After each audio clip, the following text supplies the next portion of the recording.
할렐루야. 하나님께서 이 시간도 우리들에게 사랑을 입혀주실 말씀, 하나님의 사랑을 입혀주실 말씀은 디모데후서 2장 22절로 26절입니다. 디모데후서 2장 22절로 26절 말씀을 우리 같이 천천히 이 시간 같이 합독합시다. 또한 너는 청년의 정욕을 피하고 주를 깨끗한 마음으로 부르는 자들과 함께 의와 믿음과 사랑과 화평을 따르라. 어리석고 무식한 변론을 버리라. 이에서 다툼이 나는 줄 알미라. 주의 조음은 마땅히 다투지 아니하고 모든 사람에 대하여 온유하며 가르치기를 잘하며 참으며 거역하는 자를 온유함으로 훈계할지니 혹 하나님이 그에게 회개함을 주사 진리를 알게 하실까 하며 그들로 깨어 마귀의 올무에서 벗어나 하나님께 사로잡힌 바 되어 그 뜻을 따르게 하실까 함이니라. 아멘. 여러분, 오늘 하나님께서 저와 여러분들에게 사랑을 베풀으실 말씀. 제가 이런 멘트는 하지 않았는데 이렇게 말씀하게 하시네요. 오늘은 하나님께서 사랑을 베풀으실 말씀, 디모데후서 2장 22절로 26절 말씀. 여기서 뭐라고 지금 말씀하고 있습니까? 여러분, 너희들은 함께하라고 그러죠? 함께하라. 그런데 어떤 자와 함께하라는 겁니까? 주를 깨끗한 마음으로 부르는 자들과, 주님을 깨끗한 마음으로 부르는 자들과 함께하라고 합니다. 그러면서 뭐라고 그래요? 어리석고 무식한 변론을 하지 말고 아주 온유한 마음으로, 온유함으로 가르치기를 잘하래요. 이 말은 지금 디모데 목사님에게 바울 사도가, 선배 목사님인 바울 사도가 지금 조언을 하고 있는 겁니다. 그러면 여러분들은 목사 아니잖아요. 그런데 왜 이 말을 들어야 할까?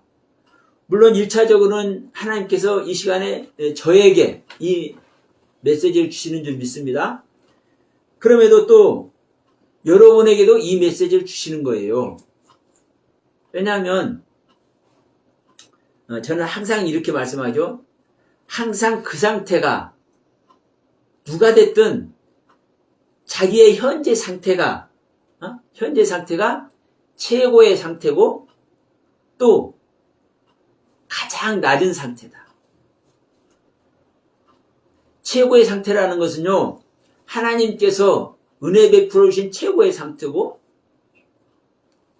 예를 들어서 10단계, 하나님께서 사랑을 주실 10단계가 있다고 합시다. 그러면 비록 1단계에 있다 할지라도 1단계에 입을 수 있는 최고의 상태가 여러분의 상태인 거예요.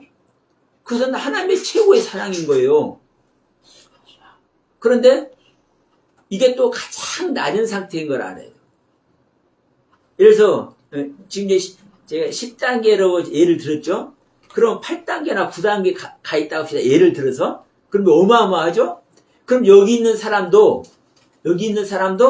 자기가 가장 낮은 단계에 있는 것을 알아야 돼요. 비록 하나님의 은혜와 사랑 안에서 10단계로 나눌 수 있는 것 중에서 8번째, 9번째에 어마어마한 은혜를 입고 있어도 여기가 내가 있을 가장 낮은 자리구나. 이걸 알아야 완성의 길, 하나님과 함께 보좌에 앉는 길을 가는 거예요. 근데 여기가 은혜 자리다 하면요 못 가는 거예요. 그래서 우리는 항상 지금 현재 상태, 지금 나의 자리, 지금 나의 믿음의 자리, 이게 가장 큰 은혜 자리고 가장 낮은 나의 자리인 것을 우리가 깨닫기를 소원합니다. 그런 입장에서 여러분, 지난 시간에 우리가 어떤 말씀을 들었습니까? 네? 그렇죠. 짐을 져라. 그래서 스스로 자기의 짐을 질 수 있는 자가 되어서 스스로 또 뭐 해라? 속임을 당하지 말아라. 이 속이는 것은 누구에게 속는 거다? 네, 내 자신에게. 나를 잘못 가르쳐주는 목사님에게 속고 나를 대적하는 마귀에게 속고 이게 아니라 여러분 내 자신에게 속는 거예요. 내 자신에게. 그래서 우리가 나의 짐을 진다는 것은 짐이라는 것은 내 자신을 하나님의 말씀으로 들림받아 되어서 나사가 되는 상태, 높여지고 존귀한 상태가 되는 것, 이게 나의 짐을 지는 거죠. 그러면 하나님의 그 뜻 안에서 성경 말씀을 통해서 하나하나 가르침을 받아들일 때 우리가 방주가 물에서 살짝 떠오르도록 모세가 광야에서 뱀을 집어서 공중에 다를 수 있도록 이렇게 집어 올려지는 이 순간과 같이 내가 뭐 하는 거요? 우리는 땅의 생명이잖아요. 땅의 생명이 내가 이렇게 들려져서 하늘의 생명으로 올려지는 겁니다. 이게 내 짐을 지는 거예요. 내 짐은. 그래서 내 짐은 예수님께서 말씀하셨죠. 내 짐은 가볍고 내 멍에는 쉽고 내 짐은 가볍다고 얘기했죠. 근데 여러분 예수님이 짐이 가벼워요? 어마어마하게 무거운 거예요. 우리의 짐은요. 그래서 무거운 짐이란 그 뜻이 있습니다. 우리의 짐은 어마어마하게 무거운 거예요. 근데 왜 또 가볍다고 그래요? 내가 내 짐을 지려고 하면 내가 무거워요. 근데 포기를 하면 하나님께 주님께 나를 구원하고자 하시는 구원자 그리스도에게 모든 것을 맡겨버리면 네? 우리가 가르침받는 이 말씀에 여러분들이 성경을 보다가 뭐가 다 왔어. 깨달음이 왔어. 그 깨달음에 여러분 자신을 다 맡겨보세요. 그 말씀이 일을 합니다. 그 말씀 안에 있는 하나님이 일을 하는 거예요. 이 말이 그냥 우리가 아는 이 글 말이 아니에요. 여러분 그래서 이 성경 안에서는요 수도 없는 일들이 일어나요. 근데 사실은 그냥 이게 성경이야? 그냥 이렇게 보는 사람은 그냥 책을 보는 것 뿐이요. 이렇게 보는 사람은 지식서, 지식서, 성경을 통해서 지식을 얻는 것, 하나님에 대한 지식, 이것도 좀 저기 할 수 있는데, 오해할 수 있는데, 어쨌든 지식을 얻을 수 있어. 근데요, 이 지식은 또 생명이거든요. 생명. 그래서 여러분, 하나님의 생명 얻는 것이 우리의 짐을 지는 겁니다. 나의 짐을 지는 겁니다. 근데 나의 짐을 내가 질 수 있어요? 없어요. 그래서 우리는 항상 십자가를 가야만 내 자신을 버릴 수 있어야만 내가 받은 깨달음과 은혜와 하나님으로부터 전달받은 사랑의 모든 경륜을 부인할 때만 가능합니다. 그 은혜 속에 여러분 다 들어가기를 바라면서 이제 오늘 하나님께서 사랑을 입혀주실 이 말씀은 뭐냐면요. 너희가 온유하라는 거예요.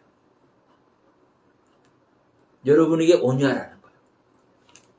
그리고 여러분에게 이 시간 또 뭘 말씀하는 겁니까? 함께 할 수 있는 자가 되라는 거예요.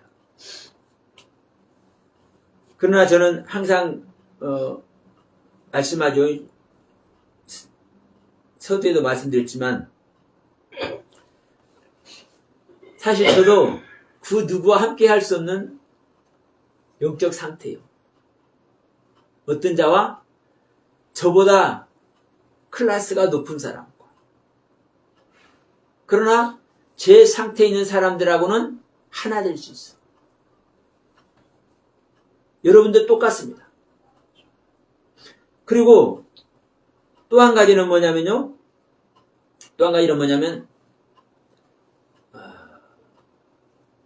우리가 전도의 대상들 있죠. 안 믿는 사람들이 전도 대상이 되겠죠? 그럼 여러분 그들과 함께 할 수 있을까요? 없을까요? 사실은요, 함께 할 수 없어요. 함께 할 수 없어요. 왜냐하면 생각 자체가 틀리기 때문에 그래요. 근데 또 함께 해야 돼. 어떤 차원으로? 인간적인 차원에서. 그래서 수많은 교회에서 전도를 할 때 인간적인 전도 방법을 택해요. 그건 잘못한다 할 수 없어요. 그렇게 할 수밖에 없어요. 그러나 더 중요한 것은 뭡니까? 인간적인 전도 방법을 통해서 전도를 했으면 실질적인 영적 전도를 해야 돼요.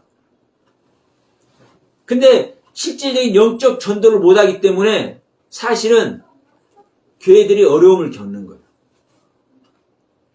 그런데 수많은 사람들은 성경을 보고 말씀을 하면은 영적 전도라고 생각을 해. 근데 지금 제가 이 시간에 말씀드리는 영적이라는 것, 성경에서 말하는 영적이란 뜻은 그게 아니에요. 우리가 영적인 존재가 되려면요, 하나님의 생명과 연합된 존재가 되어야만 영적인 존재가 되는 겁니다. 명심하세요. 물론 우리도 하나님의 생명을 못 받았지만 영적으로 볼 수가 있고 영적으로 이게 한다고 생각을 해. 물론 그렇게 볼 수 있는 부분들도 많아요. 아니 한마디로 영적 체험하잖아요. 하나님의 생명 받기 전에 영적 체험하잖아요. 제가 욥 얘기 자주 하잖아요. 욥이 하나님의 진정한 구원 아래 안 들어갔는데도 귀로만 듣는 신앙 아래 있는데도 불구하고 수많은 영적 체험을 한다니까요. 그렇기 때문에 그 영적 체험을 통해서 정말 하나님께 온전한 인정을 받잖아요. 그러니까 다 하나님의 생명과 연합되기 전에도 영적 체험하는 거예요. 그런데 그런 영적 체험할 때 우리는 영적이라고 표현을 해. 그것도 사실은 잘못됐다고 할 수 없어요. 네, 그것도 사실이니까. 그러나 여러분, 제가 항상 말씀합니다. 우리는 기준이라는 걸 우리는 알아야 돼요. 기준. 집을 지을 때도요, 여러분, 뭐가 기준이 됩니까? 가장 튼튼한 주춧돌을 사이에 두고 세워진 기둥이 그 건물의 기준이에요. 이 기준되는 것 하나만 무너지면 무너져, 그 집은. 그렇잖아요? 가장 중요한 주춧돌로 세워진 기둥. 그래서 성경은요, 이 기준을 두어놔. 그게 뭐냐면요, 하나님의 생명 얻는 거예요. 생명 얻는다. 거듭난다. 그리스도가 임재한다. 다시 오신다. 재림한다. 또 뭐라고 합니까? 하나님께서 창조하신다. 새 언약을 주신다. 새 언약을 입는다. 사실은 다 같은 말이에요. 이 기둥의 모습으로 이런 일들을 이렇게 표현을 해놨어요. 그러니까 이 영적인 것도요, 한마디로 하나님의 생명이 오는 거거든요. 이게 기준이란 말이에요. 이게. 그런데 이 하나님의 생명을 얻기 전에 하나님께서 만나 주어야 하나님을 알고 하나님의 생명을 받아들일 수 있잖아요.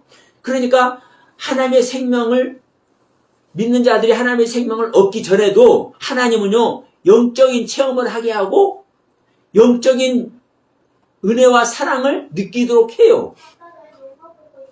근데 우리는 일반적으로 이것을 영적인 것이다, 이것이 하나님의 생명 얻은 것이다, 이렇게 인정을 해버려. 그러니까 진짜 하나님의 생명 얻는 영적 세계를 못 들어가 버려요. 못 들어가 버려.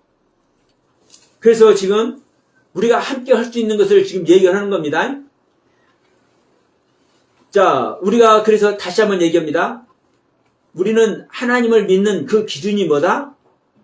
하나님의 생명 얻는 거다. 그래서 하나님의 생명 얻는 이전과 생명 얻는 이유가 달라져요.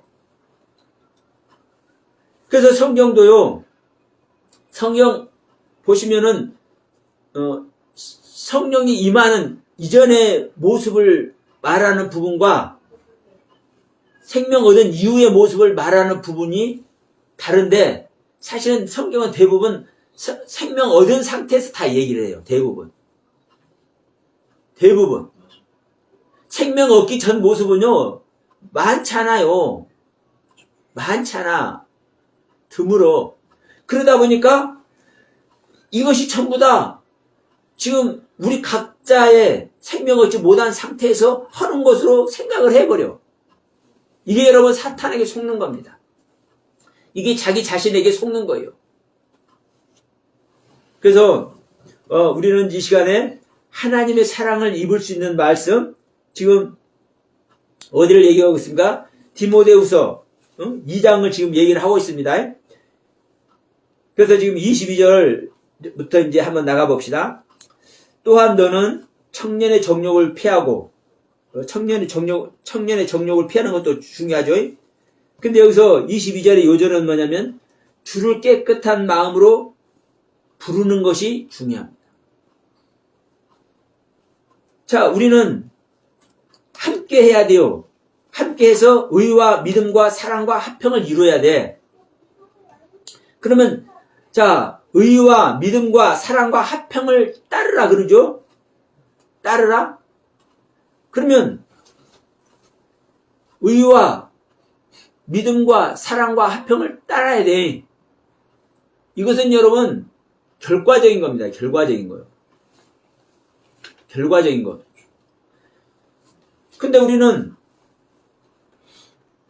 인간의 그 욕심이 있다 보니까 결과를 추구를 해. 이게 우리들의 그 하나의 탐욕이기도 해요. 영적인 탐욕이기도 해요. 그러나 시작이 되지 않으면 절대 열매를 맺을 수 없습니다. 예수님께서 말씀하시죠. 나는 시작과 끝이고 처음과 나중이고 알파와 오메가다. 오메가는, 나중은, 끝은 열매예요. 결론. 그런데 뭐가 없으면? 시작이 없으면, 알파가 없으면 오메가는 절대로 안 와요. 처음이 없으면 열매는 절대 안 열려. 처음이, 시작이 있어져야 열매를 맺는 것이고, 시작이 돼서 그 과정을 거쳐져야 열매를 맺는 거예요. 그러니까 지금 여기서도 의와 믿음과 사랑과 화평을 따르려면은 무엇이 함께 돼야 돼요? 깨끗한 마음으로. 자, 이렇게 말씀하잖아요. 주를 깨끗한 마음으로 부르는 자. 그러니까 다른 자들과 함께 하는 게 아니라,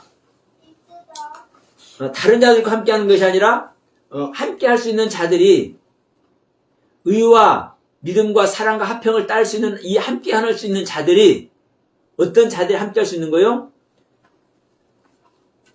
주를 향해서 깨끗한 마음으로 주님을 부를 수 있는 자들만이 여러분 함께 할 수 있는. 그러면 여기서는 이제 믿음의 성숙에 대해서는 말씀 안 드리겠습니다. 왜냐하면요, 믿음이 연약해도 오직 주님을 만나고 싶은 열정만 가지고 있는 사람과 그렇지 않은 사람이 있어요. 쉽게 해서 교회 가도 자기의 상업적으로 오는 사람도 있어. 비즈니스적으로 오는 사람도 있어. 네? 실제로 그래요. 그런 사람과 오직 하나님을 만나고 싶어서 갈망하는 사람하고는 틀리죠. 그러면 물론 비즈니스적으로 와서 주님을 만나기도 하는 겁니다. 그건 당연한 거예요. 그걸 잘못됐다고 하는 거 아닙니다. 그러나 여러분, 우리가 함께 할 수 있는 자는 누구와 어떤 자와 함께 할 수 있습니까? 마음이 맞는 자들과 함께 하는 거예요.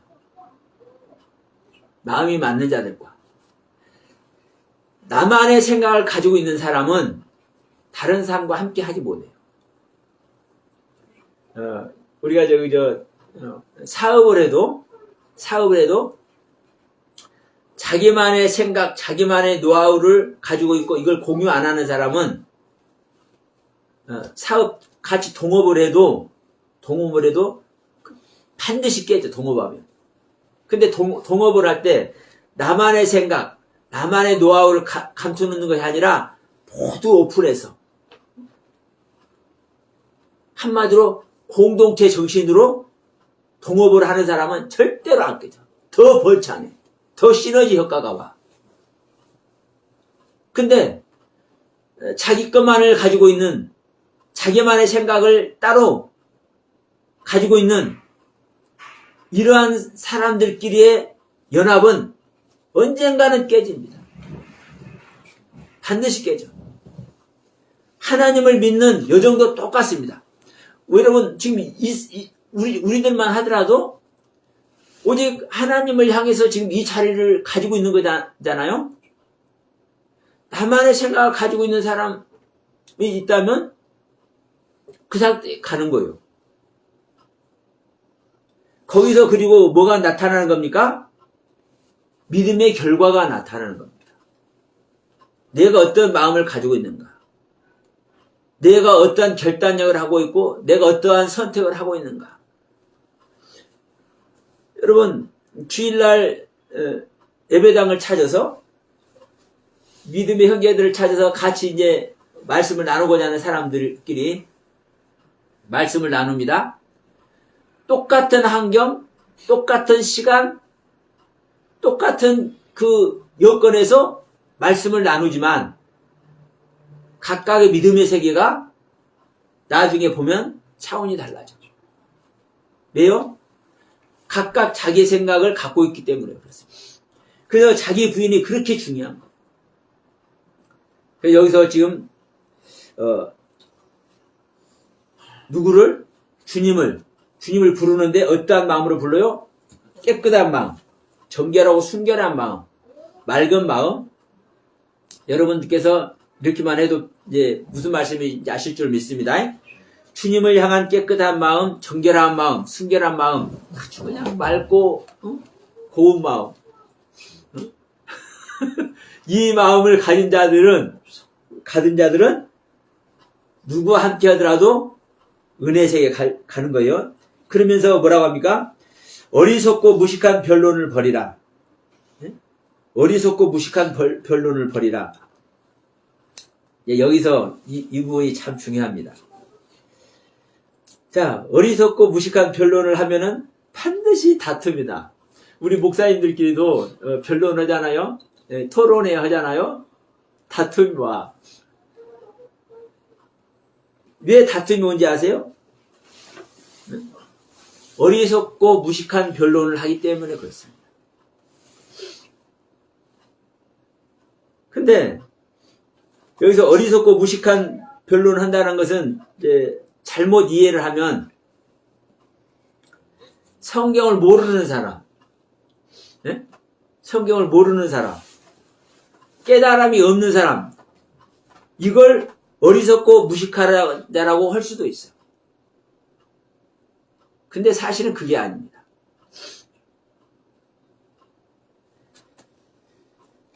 근데 또 사실은 그게 맞죠? 왜냐하면 여러분 제가 이랬다 저랬다 하는 것 같지만 의도가 있어요. 아니 성경을 모르니까 무식하고 어리석은 것이지. 근데 아니 성경 다 안다니까요. 알아. 성경 박사야. 뭐 목회학 박사, 신학 박사, 철학 박사, 박사들 몇 개씩들 갖고 있어. 예? 성경 모르는 사람들이요? 아는 사람들이요. 아니 저 사도행전도 보면 아볼로 목사님이 일찍이 성경을 배워서 능통한 자라니까. 근데 뭐밖에 몰라요? 요한의 세례밖에 몰라. 이게 무식하고 어리석은 사람이에요. 이게 성경에서 어리석고 무식한 사람이라고. 이제 여러분 이제 이해하시겠죠? 자, 성경은 알지만 누구 생각대로 알아요? 자기의 지식과 자기 생각대로 아는 거예요. 네? 근데 자기의 지식과 자기 생각대로 아는 사람은 절대로 하나님을 못 만나. 내가 가지고 있는 것을 버리고 부인해지고 내 세계에 하나님이 여기 들어와야만 이때사 하나님의 뜻대로 알아지는 거예요. 하나님의 뜻대로 깨달아지는 거예요. 하나님의 뜻대로 보기 시작하는 거예요. 알아지기 시작하는 거예요. 이렇게 되지 않은 사람은 여러분 무식하고 어리석은 존재라고 이것을 얘기하고 있는 겁니다. 여러분 생각해 보세요. 지금 바울이 어떤 상태인데 디모데가 여러분 디모데도 지금 목회하고 있는 겁니다. 에베소께서 목회하고 있는 거예요. 그러면 목회하고 있는 목사님이 변론을 할 때 누구하고 변론하겠어? 목사님들끼리 변론하지 일반 성도들하고 변론하고 있어요. 솔직히 얘기해서 안 믿는 사람들하고 변론하고서 아니에요. 최소한도 목사님들끼리 변론을 하려면 저도 이게 토론회를 저도 참 이게 자주 가는 편인데 예, 저도 찾고 싶거든요. 진짜 영적인 분, 진짜 생명, 하나님의 생명을 추구하는 사람을 찾고 싶어.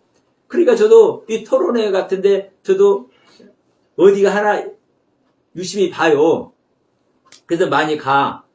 근데 결국은 어리석고 무식한 변론이 되어버려요. 어리석고 무식한 변론.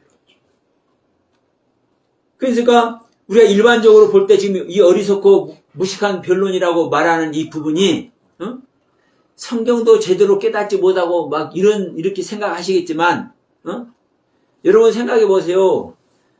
지금 제가 좀 전에 말씀드렸습니다. 목회학 박사, 신학 박사, 철학 박사 막 두세 개씩 갖고 있는 목사님들 무식하다 할 수 있습니까? 성경 줄줄 하는데 그분들이 성경 줄줄 할 때 깨달은 색이 하나도 없이 성경 줄줄 할까요? 아니요. 정말 귀한 목사님들이에요. 그런데 기가 막힌 것은 뭐냐면요. 이 생명의 관점을 몰라. 제가 그 전에 새 찬송가 만든 것 가지고 이 거듭남 그 타이틀 거듭남이란 주제로 몇 곡이나 있냐 이거 갖고 한번 말했죠. 우리나라 목사님들 최고의 하이클래스들이 이 새 찬송가 새 성경 개혁개정 성경 이거 할 때 참여해서 하신 거예요. 그분들 저 표막을 요만큼도 없습니다. 저는 그분들 발뒤꿈치도 못 따라가니까. 그런데 보세요. 거듭남이라는 주제로 딱 3곡 부여했어. 3곡. 그게 뭐예요? 이 나라 교계의 현주소예요. 하나님의 생명을 얻어서 위의 생명을 얻어서 위의 생명으로 탄생되는 이 순간이 얼마나 어마한 순간이고 이것만이 이거 있잖아. 물과 성령으로 거듭나야만 너희들 천국 간다고 예수님께서 말씀하셨잖아요. 그러면 이 거듭나는 사건이 물과 성령으로 거듭나는 이 사건이 어떤 사건인데 다른 건 막 10몇 개, 20몇 개, 30몇 개씩 주제를 가지고 이렇게 찬송가를 구성하면서 달랑 거듭남이라는 주제로 달랑 3곡을 부여해요? 여러분들 한번 찾아보세요. 새 찬송가 2곡, 3곡 나온 것이 가장 낮은 단계예요. 그러면 박사기 2개, 3개씩 갖고 있는 목사님들이 깨달음이 없어서 이렇게밖에 못하냐고. 왜 그래요? 밖에서 만나주는 하나님을 그것이 실질적인 영적 상태라고 생각을 해. 그러니까 여전히 그 안에 있기 때문에 뭐 한 겁니까? 자기 짐을 지지 못하고 자기 스스로에게 속고 있는 거예요.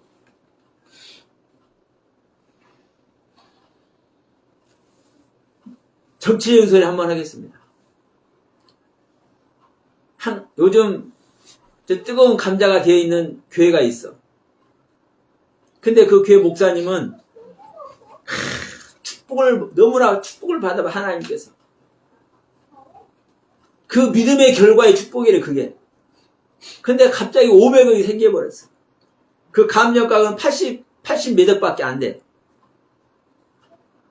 그런데 그 500억을 얻기까지 어떠한 일들이 있었냐. 이제 그 나라에서는 그 재개발을 하기 위해서 뭐를 하는 겁니까? 불가피하게 강제 집행을 할 수 있는 상황이 되니까 이제 강제 집행을 하니까 아니 지금 예배 들어갈 것도 없는데 지금 배상 안 해주니까 못 나가고 있는데 헐어버리면 안 되죠. 그러니까 당연히 막는 건 당연해. 네? 성도들끼리 막는 건 당연해.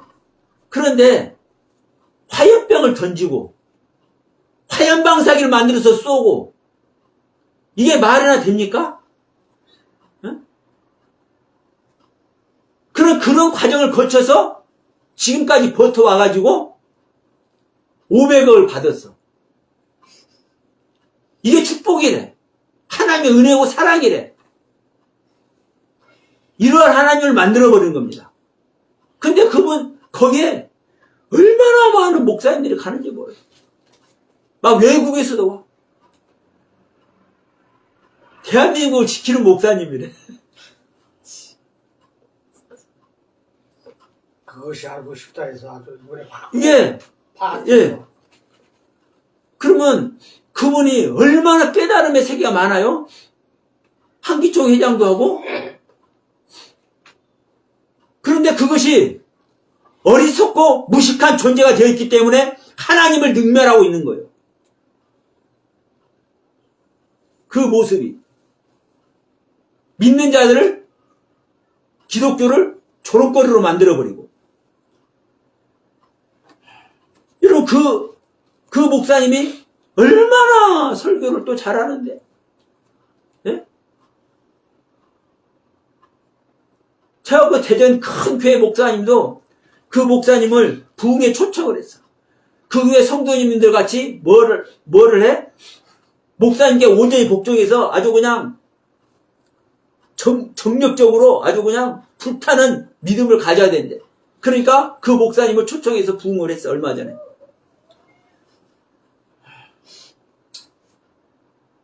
그렇게 따르는 성도들의 모습이 화염병을 던지고 화염방사기를 해서 쏘고 하는 이런 성도들의 모습이 실질적으로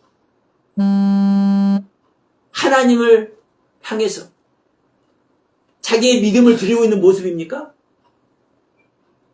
명심하십시오. 우리가 비록 소수가 이 시간 예배를 드리고 있지만 이 영상을 보시는 분들이 개인적으로 이 영상을 본다 하지만 우리는 어리석고 무식한 자가 되어서는 안 될 겁니다.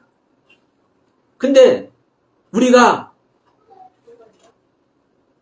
우리 자신이 떨쳐버릴 수 없는 것, 사실은 어리석고 무식한 존재라는 거예요.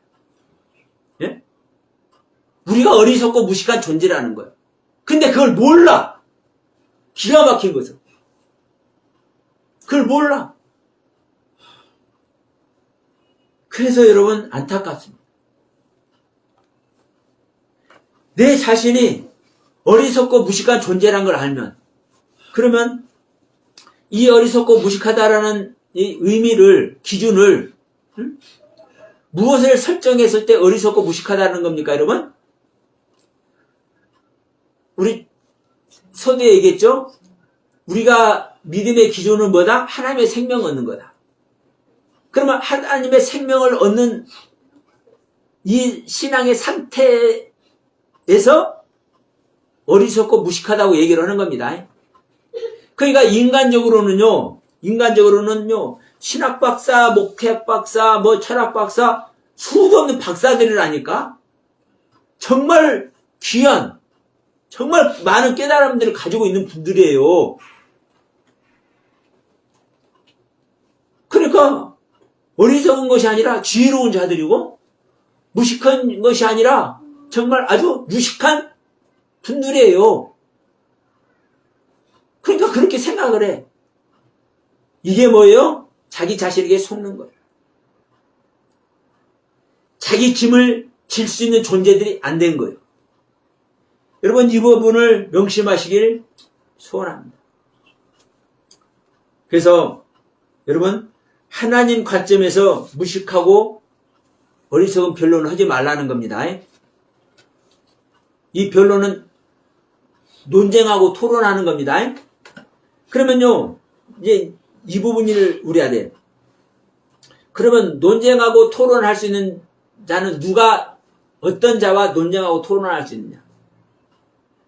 같은 레벨이 되어야만, 같은 생명의 레벨이 되어야만 논쟁과 토론이 가능한 겁니다.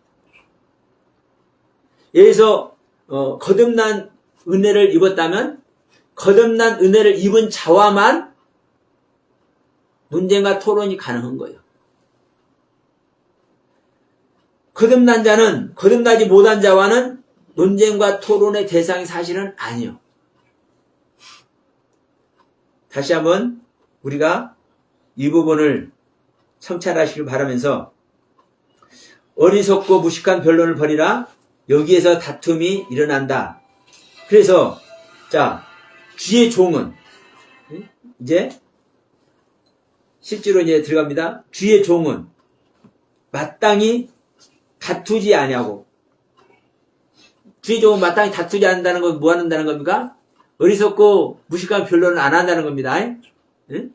주의 종은 마땅히 다투지 아니하고 무식하고 어리석은 변론을 하지 않냐고 모든 사람에 대하여 온유하며 주의 종은 모든 사람에 대하여 온유하며 가르치기를 참으며 참는 자다. 자, 여기서 온유한 모습이 뭐냐를 제가 한번 말씀드릴게요. 모든 사람은 모든 사람들과 모든 사람들에 대해서 온유하며 이렇게 말하고 있잖아요. 모든 사람에 대해서 온유한다는 것은요. 모든 사람에게 온유한 모습 보이라 이게 아니에요. 제가 모든이라는 이것을 항상 얘기를 하죠. 모두 전체를 항상 얘기지만 믿는 사람 안 믿는 사람 모든 사람 아니에요. 최고의 것을 향해서 모두라는 단어는 콜이라는 단어, 파스라는 단어는요 최고의 것을 얘기를 하는 겁니다. 이것을 이 최고의 것이 전제되어 있는 모두를 얘기를 하는 거예요. 하나님의 경륜 안에서 온전한 자가 되는 것을 전제해서 모두를 얘기하는 거라고요. 그러면 자, 이 콜, 이 파스라는 단어를 전제해서 뭐를 하는 거요? 지향하는 거예요. 어떤 모습으로? 휴식하고 편안하고 정착되어 있는 모습. 이게 지금 온유한 모습을 표현하는 거예요. 그럼 보십시오. 여러분 쉬다, 정착되어 있다, 휴식하고 있다. 그러면 어떤 사람이 휴식하고 있는 겁니까? 네. 십자가를 온전히 체험해서 십자가 단계를 지나서 쉬는 생명, 휴식의 생명이 들어와야만 쉬는 상태가 되는 거예요. 내가 평안한 존재가 돼야 되는데 나를 평안하게 할 수 있는 존재는 누구요? 오직 그분만 나를 평안하게 할 수 있는 존재예요. 그분의 생명이 들어오지 않으면요 아무리 평안해도 그 평안은 금방 깨집니다. 환경이 바꿔지면요 금방 깨져. 자, 아담이 에덴 동산에서 네 강이 흐르는 세계를 다스렸잖아요. 짐승들을 이름 다 지어주면서 다스렸잖아요. 에덴 동산 자체를 다스린다니까 아담이. 그런데 뱀이 나타나서 환경이 살짝 바꿔지니까 바로 그 세계 깨져버리죠. 선악을 알겠나무 먹어버리고 바로 깨져버리죠. 내가 아무리 은혜를 입고 사랑을 입고 내가 평안한 모습이 있다 할지라도 그 평안은 평안의 주인이신 그분이 안 들어오면요 순식간에 깨져버리는 것이 우리들이 가지고 있는 평안이라니까요. 예? 그러니까 오직 휴식의 주인, 쉼의 주인, 평안의 주인이신 그분이 들어와야만, 그분의 생명을 입어야만 십자가를 내가 지고 십자가 단계를 넘어서서 그리스도의 생명이 내 안에 들어와야만 내가 뭐가 될 수 있어요? 온유한 상태가 될 수 있는 거예요. 이걸 얘기를 하는 겁니다. 그러니까 최고의 것을 향해서 최고의 것을 향해서 쉼의 상태로 존재하는 것이 모두에 대하여 온유하며 이렇게 표현한 거예요. 나를 힘들게 하고 막 대적하는 사람도 있고 나를 미워하는 사람도 있고 그런 사람에 대해서 다 내가 인자한 모습 웃으면서 인자한 모습 이걸 짓는 걸 온유라고 하는 것이 아니라 네? 이걸 짓는 것 그러면 보세요. 자, 물을 한 잔 마시고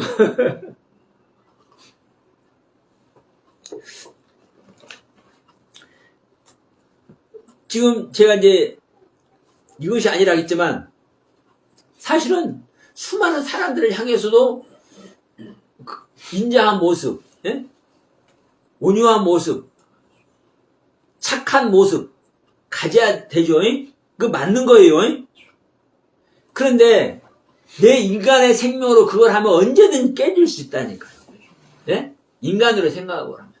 그러면 쉼의 주인이시고 휴식의 주인이시고 평안의 주인이신 그분이 오시면 그분과 하나가 되면 그분의 진정한 가르침 안에 들어가면 세상적으로도 인자한 모습 되겠습니까? 안 되겠습니까? 당연하죠. 주님은 이웃을 내 몸과 같이 섬기라 하잖아요. 내가 너희를 사랑한 것 같이 너희 이웃도 사랑하라 그러잖아요. 그러면 그들을 위해서 다른 거 놔두고 나를 위해서 이 죄 많은 죄인 중에 개수와 같은 나를 위해서 주님께서 죽어주셨는데 나도 죽어줘야 되잖아요. 주님이 나를 사랑한 것 같이 나도 이웃을 사랑해야 되니까 그러면 나를 핍박하고 나를 미워하고 나를 헐뜯는 사람이 있다 할지라도 내가 그들에게 인자한 모습을 사실은 해야 되는 게 맞는 거예요. 근데 내가 하나님의 생명과 상관없이 나의 인간적인 생각, 성경이 이렇게 써 있으니까 인간적인 생각으로 그렇게 하려고 하면 언제든지 이 세계가 깨질 수가 있고 내 속에서는 저 새끼 나 했지 그러나 내가 웃는다 이렇게 할 수도 있어요. 그러나 쉼의 주인이시고 평안의 주인이신 그분이 오시면 그분의 성품으로 내가 뭘 하는 겁니까? 덧입잖아요. 덧입어. 그러니까 어떨 때는요, 제가 어떨 때 이런 생각이 있어요. 어떤 분이 완전 이렇게 해서 죄송합니다. 태극기 극우 단체야. 그래서 아까 그 말한 그 이상한 교회 목사님을 그렇게 좋아해요. 근데 저하고 이상한 거 보내고 한마디 하니까 이제 막 이렇게 되려고 그랬어. 이렇게. 그래도 화를 내면서도 그분이 긍휼한 마음이 내 안에 있는 걸 봐요. 인간적으로 화가 나요. 아니 목사가 되었고 저것도 분별 못하네. 예? 같은 목사에서 속 터지는 거요. 인간적으로. 응? 아니 사실관계만 따져봐도 어떻게 저렇게 할 수 있을까 그런 생각이 들어요. 그러니까 그냥 화가 나지만 뭐가 있어요 내 안에? 네, 하나님의 성품으로 봐지는 또 다른 내가 있다니까. 그러니까 쉼의 주인이시오, 평안의 주인이시오, 휴식의 주인이 내 안에 임재하시면 그분으로 뭐 하라는 겁니까? 온유한 모습이 되라고 한 것을 지금 이렇게 표현한 겁니다. 그러면 모든 사람에 대해서 온유하며 가르치기를 잘하며, 여러분 가르치기를 잘한다는 거 뭡니까? 지난번에 저 가르침에 대해서 말씀했죠.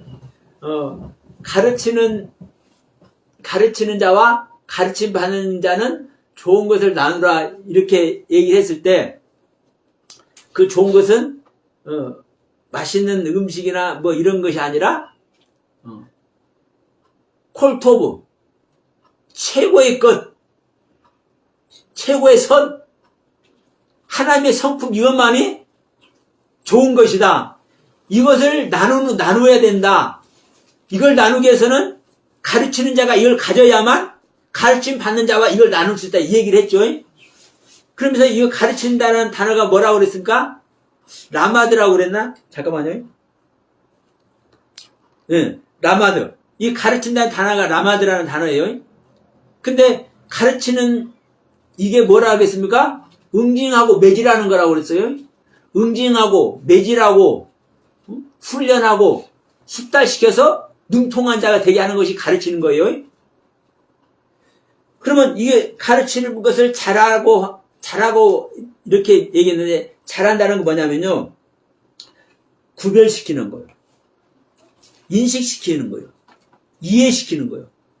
왜냐하면 자, 예를 들어서 두 강도, 주님과 같이 십자가에 같이 못 박힌 두 강도를 이제 말할 때, 우리는 한 강도는 구원받고 한 강도는 구원받지 못한다고 얘기를 해요. 일반적으로는, 대부분의 교회들은. 근데 저는 아니다. 마태복음, 마가복음 봐라. 두 강도는 예수님과 같이 십자가에 달린 두 강도는 구원받은 존재가 아니다. 이렇게 말씀을 드렸어요. 그러면 이 얘기가 뭔지 잘 가르치라는 거요. 잘 가르치는 게 뭐요? 예. 말 안 들으면, 이 말 안 들으려고 뺀일 그러면 매질이라도 해서 가르쳐요. 이게 가르치는 거예요. 그런데 이제 이 가르쳤으니까 어떻게 가르친 결과가 어떻게 된다는 거예요?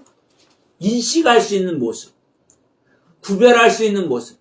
왜 누가복음에서는 한 강도는 구원받는다고 얘기를 하는데, 근데 이것도 사실은 누가복음에서 구원받는다고는 안 합니다. 낙원에 있으라고 그랬지 구원받는 소리 안 했어요. 그러니까 이게 여러분 우리들의 선입관인 거예요. 선입관. 야, 낙원에 있으면, 낙원도 천국의 일부라고 생각을 해. 그건 잘못된 게 아니에요. 지옥 아니면 천국이니까. 근데 지옥은 아니잖아요. 그러니까 낙원이 천국일 수 있어요. 그런데 여러분, 구원이라는 표현을 안 한다니까. 이 낙원은요, 여러분, 에덴 동산이에요. 에덴 동산. 에덴 동산은 하나님의 가르침을 받아서 하나님의 뜻대로 되어지는 이 과정을 에덴 동산이라고 그래요. 그러면 이 에덴 동산에서 하나님의 가르침을 받아서 완성된 존재가 구원에 들어가는 거예요. 그러니까 이 낙원에 있는 것은요, 구원이라고 말을 하는 게 아니에요. 그래서 예수님께서도 오늘날 네가 낙원에 있으리라 하겠지 구원은 얘기를 안 한다니까요. 그러나 여러분 넓은 의미로 보면은 지옥이 안 가니까 구원은 구원이죠. 넓은 의미로 보면. 그러나 구원이라는 표현을 안 하는 이유가 뭐예요? 예, 하나님 입장에서 구원은 아니에요. 그러니까 하나님의 입장에서 보면 마태복음과 마가복음에서는 둘 다 예수님을 조롱하잖아요. 야, 네가 하나님 아들이냐? 네 스스로 한번 벗어봐 하고 조롱한다니까. 그러면 둘 다 예수님을 조롱하는 자는 구원 얻는 거예요? 지옥 가는 거예요? 천국 가는 거예요? 마태복음 표현으로는 지옥 가는 겁니다. 천국 아니면 지옥이에요. 근데 다만 천국도 제가 다시 한번 말씀드리면, 마지막 날에 의인 중에서 악인을 갈라내어 풀뿌리 집어넣는다 하잖아요. 그리고 끝까지 견디는 자가 구원받는다 하잖아요. 그러면 끝까지 견디기 전에 자 여기서 이쪽으로 이렇게 와서 여기 끝까지 견디는 게 구원이에요. 근데 여기서 견디고 여기 끝에 바로 앞에서 견디다 여기서 못 견뎌 버렸어. 그럼 여기 있는 사람 지옥 가겠습니까?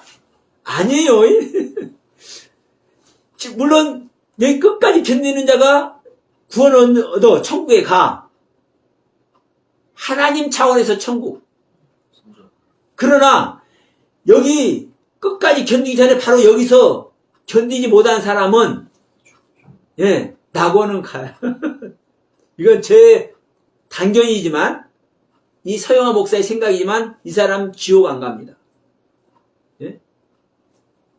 바로 온전히 구원받는 온전히 하나님 나라 바로 앞에서 이 놓치는 사람 하나님께서요 지옥 안 보내요. 그래서 연옥설이 있는데 연옥설은 또 다른 거예요, 여러분. 천주에서 말하는 연옥설하고는 다른 겁니다. 다만 그래서 성경에서는 이렇게 표현한다고 그랬죠. 백성의 구원이 있고 백성으로 표현하잖아요. 백성으로 백성의 구원이 있고 아들의 구원이 있어요. 아들의 구원은요 아버지와 피가 같고 살이 같고 형상과 모양이 같아야 돼. 아버지의 생명을 얻어야 아들이 되는 거예요. 예? 그러니까 백성 된 자는요 아들 되지 못한 자는요 끝까지 견뎌서 아들 되지 못한 자는 이게 아버지 입장에서는 지옥이지만 넓은 입장에서는 이게 낙원이라고요. 두 강도가 마태복음과 마가복음에서는 뭐 하는데? 예수님을 저주하는데 누가복음에서는 왜 한 강도는 예수님을 한편으로 인정하죠? 그러니까 자기를 구원해달라고 못해요. 자기 죄를 아니까. 그러니까 당신의 나라 임할 때 이놈을 좀 불쌍히 여겨 주세요 하니까 오늘날 네가 나와 낙원에 있으라 이렇게 말씀하죠. 그러니까 여기 있는 사람은 어떤 자요? 끝까지 견디기 바로 전에 뭘 한 거예요? 발견한 거예요. 이 차원입니다. 그래서 여러분 지금 가르치기를 잘하라는 이 말, 가르치기를 잘하는 이 말, 우리는 여러분 가르침을 받아야 될 줄 믿습니다. 그러면 여러분 제가 가르칠 때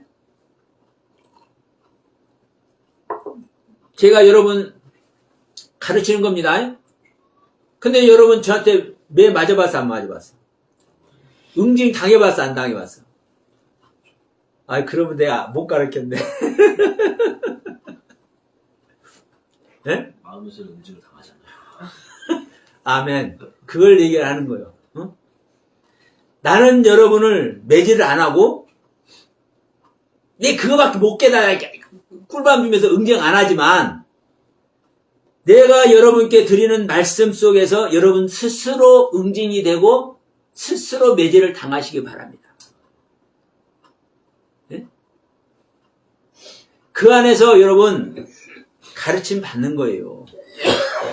그럴 때 하나하나 깨달아진 말씀으로 말미암아 내가 구분이 되기 시작하는 겁니다. 누가복음에서는 한 강도는 구원받고 한 강도는 구원받지 못하고 이렇게 돼 있는데 마태복음 마가복음에서 구원받지 못하는 이유가 있구나. 가르침을 바르게 알면 올바른 가르침을 받으면 이걸 이제 구분하는 거예요. 구분해. 그래서 인식하고 이해하고 깨달아지는 거예요. 이것이 가르침을 잘 받는 거예요. 가르치기를 잘하는 거예요. 여기 있는 분들 그리고 이 영상을 보시는 분들 가르침을 잘 받으시길 주의 이름으로 축복드립니다. 네. 그래서 자, 가르치기를 잘하며 참으며. 25절에서 이게 중요합니다. 거역하는 자를 온유함으로 훈계할지니 혹 하나님이 그들에게 회개함을 주사 진리를 알까며. 자, 거역하는 자가 나타나요. 거역하는 자. 25절에서. 그러면 여러분, 거역하는 자는요, 뭐가 거역하는 자겠어? 예. 자, 거역한다면 말씀을 거역하고 막 이럴 것 같아요. 막 말씀을 대적하고. 사실 그러한 차원이 아닙니다. 지금 이제 이 히브리어로 원문을 보면, 헬라어는 안 나오지만 히브리어 성경으로 원문을 보면 이 거역하다라는 단어 앞에 루아흐라는 단어가 나와요. 루아는 성령을 얘기를 하죠. 그러면 이 나가드라는 이 단어가 이 반대편에 서 있다는 뜻이죠. 그러면 반대편에 서 있다는 것은요, 내가 전하는 것을 대적하는 반대편에 서 있다는 차원이 아니라 내가 말하는 부분을 이해를 안 하는 거예요. 받아들이려고 안 하는 거예요. 이러한 차원의 반대편이에요. 다시 말하면 어떤 이제 이 두강도가 됐든 아브라함 이야기가 됐든 선악을 알게 하는 나무 이야기가 됐든 생명나무 이야기가 됐든 어떤 이야기가 됐든 이 가르침을 내릴 때 이 가르침에 함께하지 않는 자, 이 가르침을 받아들이지 않는 자, 이 상태를 반대편에 서 있는 모습이라고 얘기를 하고 이것을 거역한다고 얘기를 하고 있는 거예요. 영적으로 거역한다 이런 차원이 아니라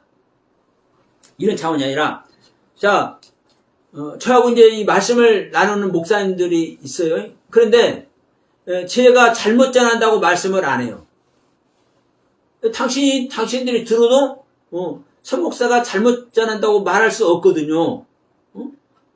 그러면 노골적으로 저 얘기를 해요. 그러면 내가 전하는 것이 성경적으로 여러분들이 볼 때 성경적으로 옳지 않거나 잘못이라고 보여지는 부분이 있으면 나한테 말씀을 전해달라고 해도 그걸 이제 언급을 하지 않아요. 그러니까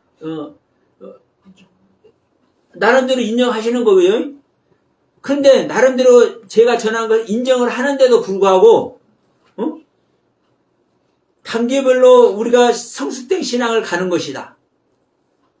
일곱 나팔도 일곱 나팔 마지막 나팔에 불려서 하늘의 사내아이가 낳는 것이 이것이 거듭나는 과정인데 이 7단계 과정이 거듭나는 단계별의 과정인 것이다.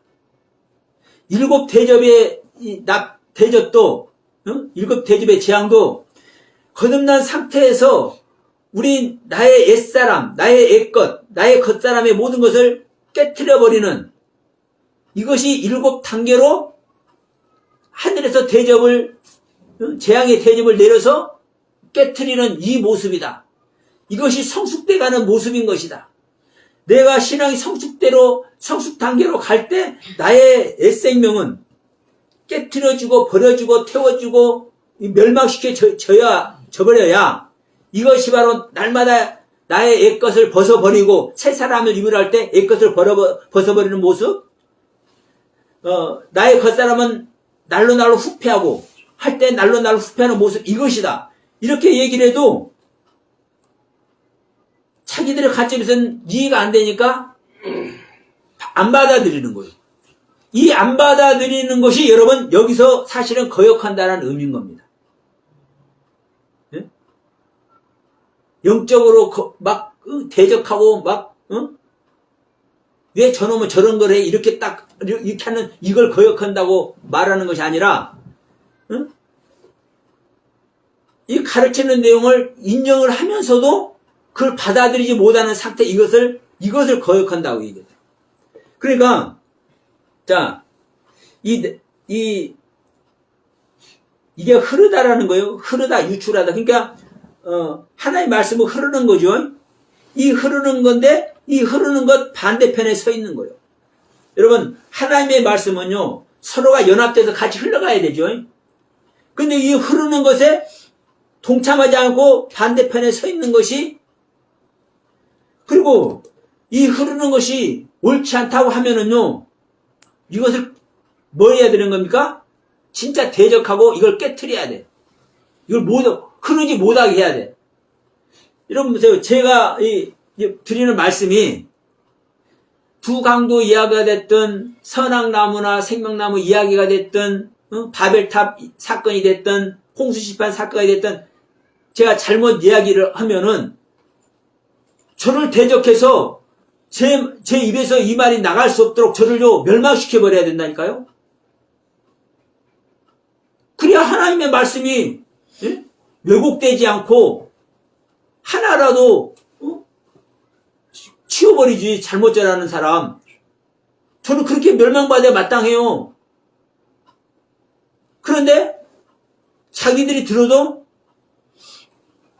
옳지 않다고 할 수 없어. 옳은 소리 하는 것 같아.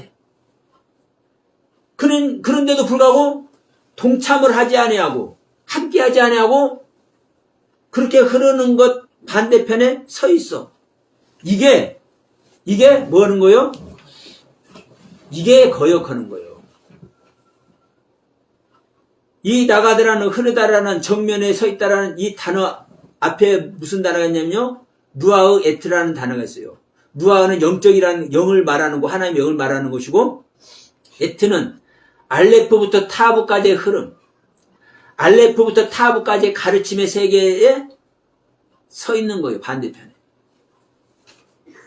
그래서 여러분 이 거역하는 이 이야기가 어떤 이야기인지 여러분 시간에 말씀드린 걸 참고하시기 바랍니다.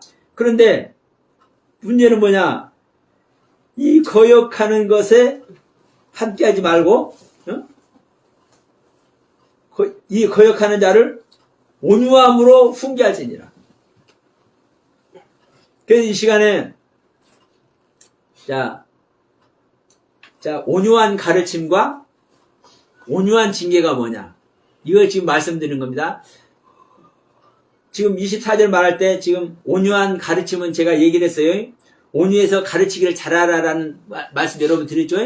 지금 이 시간에는 이제 거역한 자를, 지금 조금 전에 말했습니다. 거역한 자를 온유함으로 훈계하며, 이 훈계하는 단어가 징계한다는 단어요. 징계한다는 뜻이에요. 그러니까 훈계한다, 교훈한다, 가르친다. 근데 이게 잘못을 고치다, 꾸짖다, 징계하다라는 뜻이 있어요. 같은 뜻이에요. 그러니까 훈계하고 교훈하고 가르치는 것이 잘못을 고치고 꾸짖고 징계하는 거예요. 아까 가르친다는 단어도 자, 응징한다, 매질한다라는 표현이 있다고 얘기를 했죠. 지금 여기서 지금 이 단어도 지금 똑같은 의미예요. 가르치고 훈계하고 교육하는 건데, 가르치고 훈계하고 교육하는 건데, 이게 뭐라는 거예요? 잘못을 고치고 꾸짖고 징계하는 거라고요. 그러면 온유함으로 징계한다. 온유함으로. 여기서 온유하면은 온유함 안에서, 여기서 온유하면 자신을 낮추고 겸손한 모습을 내기도 해요. 그러면 자, 조금 전에 제가 말씀드렸죠. 내가 올바른 것을 가리키고 있는데 이것을 인정하면서 반대편에 서 있는 것이 지금 거역하는 거를 했습니다. 이 자를 어떻게 하라는 거요? 어떻게 보면 신경질이 날 수도 있어. 그렇기도 해. 어떤 때는 막 열받아요. 왜냐하면 나를 내가 전하는 것을 이해 못하면 차라리 어떤 때는 좋겠어. 근데 내가 전하는 것을 인정을 하면서도 이걸 안 받아들이네. 이게 한두 번도 아니고요. 정말 속상해요. 근데 그러면 막 목소리도 막 커지고, 막 꾸준히 더 지기도 해주고 그래요. 근데 이런 자를 뭐라고 하는 겁니까? 내 자신을 낮춰서 겸손한 마음을 가지고, 겸손한 마음을 가지고 이걸 뭐라는 거요? 징계하라는 거요. 교훈하라는 거요. 다시 가르치라는 거요. 그러니까 이것을 깨닫게 하시면서 깨닫게 하실 때 우리 주님 얼마나 속탈까? 네? 생각해보면 야 베드로뿐이에요? 유다 가룟 유다 볼 때 뻔히 아시잖아요. 가룟 유다가 무슨 짓 할지를 뻔히 알아. 그걸 담고 사실은 당신이 할 일을 해야 되니까 누군가는 당신을 팔아야 돼, 주님을.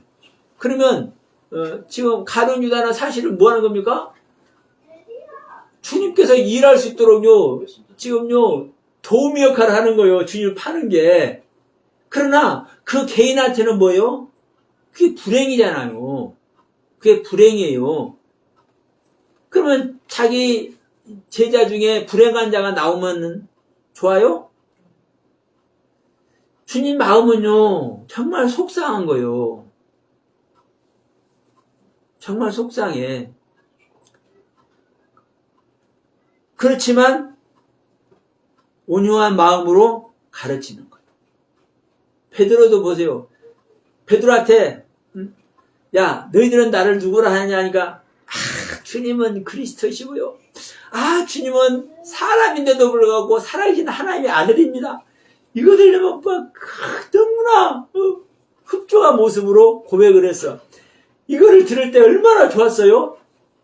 기쁘시잖아요. 근데 바로 내가 십자가를 져야 될 것 같으니까 아이고 내 눈에 흙이 들어가기 전에 안 돼요. 내 주님 그렇게 할 수 있도록 내가 가만 안 둡니다. 이렇게 말할 때 뭐라 해요?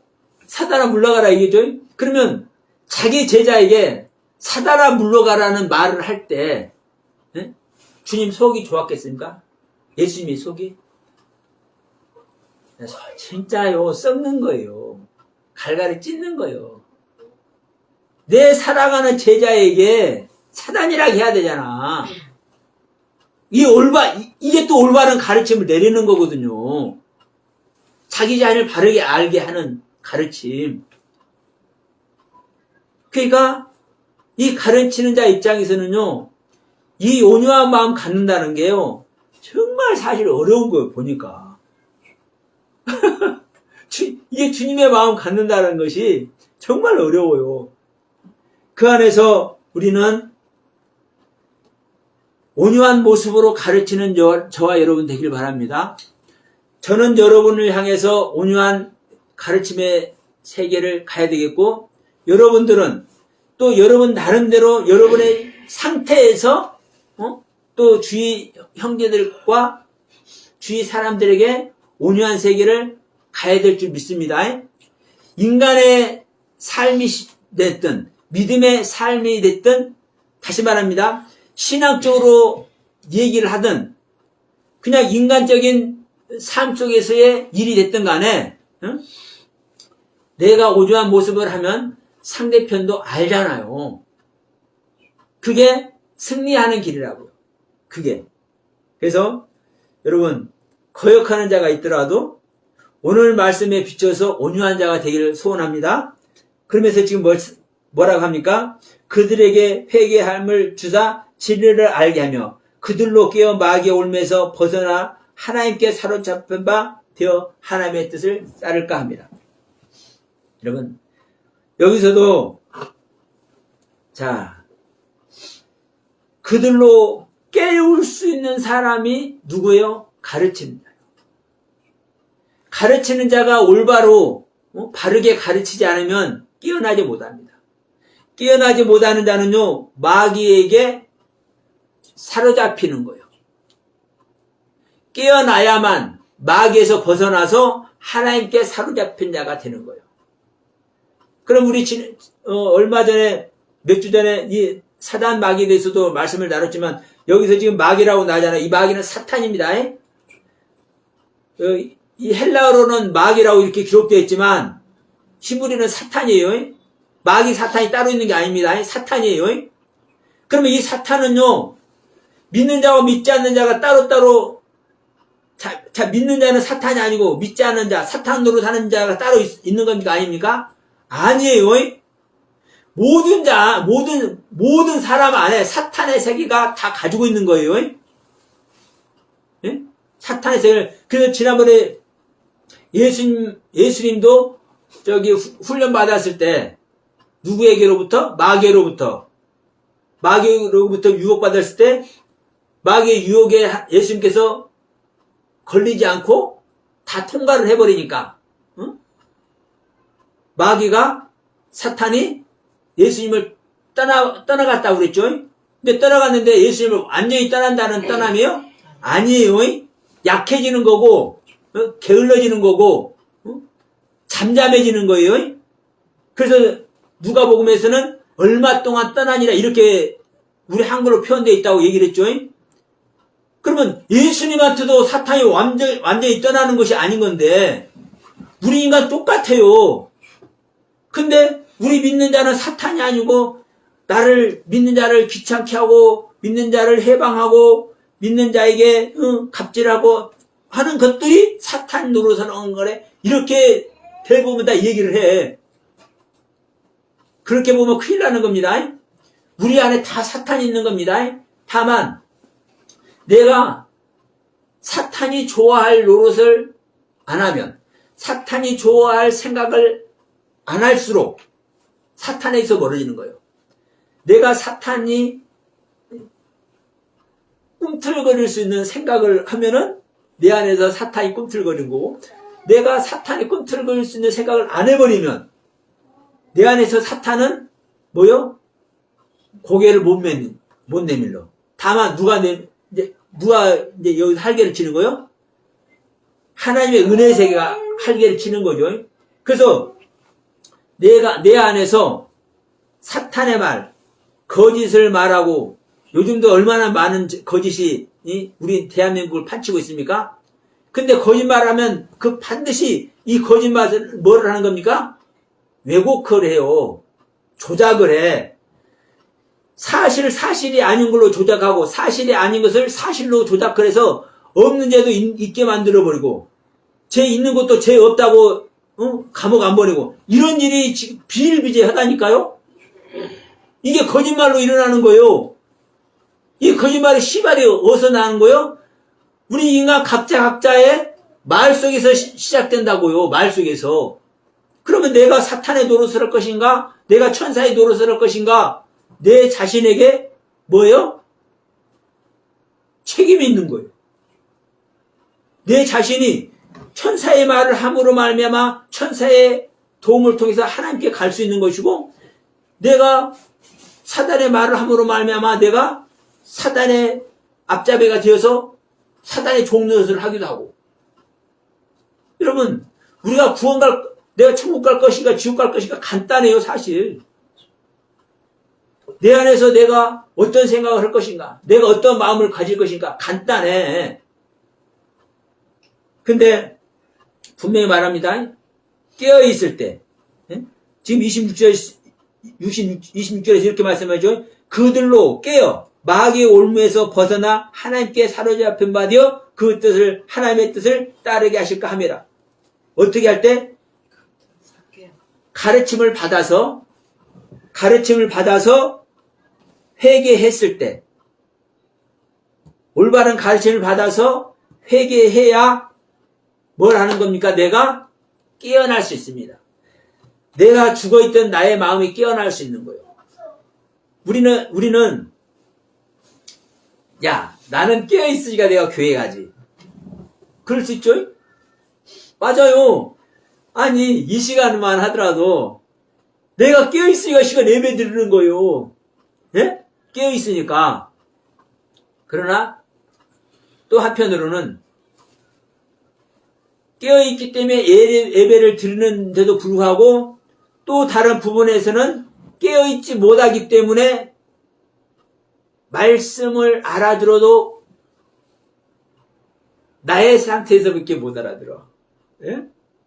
전해주는 거, 여러분, 제가 여러분께 다 전해주는 거 여러분 다 들을 수 있는 것 같지만 절대 다 못 알아듣습니다. 근데 깨어있으면, 내가 진짜 깨어있으면 전하는 걸 다 알아들을 텐데, 한편으로는 깨어있기 때문에 이 예배에 참여하고 있지만, 깨어있기 때문에 이 예배에 참여하고 있는 거예요. 그런데도 불구하고 또 한편으로는 깨어있지 못하기 때문에 제가 여러분들에게 전달해 주고자 하는 것을요, 다 전달을 받지 못한다니까? 진짜 여러분이 깨어있으면요, 제가 여러분들에게 요만한 거 전달하잖아요. 요만한 거 받아버릴 수도 있어. 진짜 깨어있으면. 왜?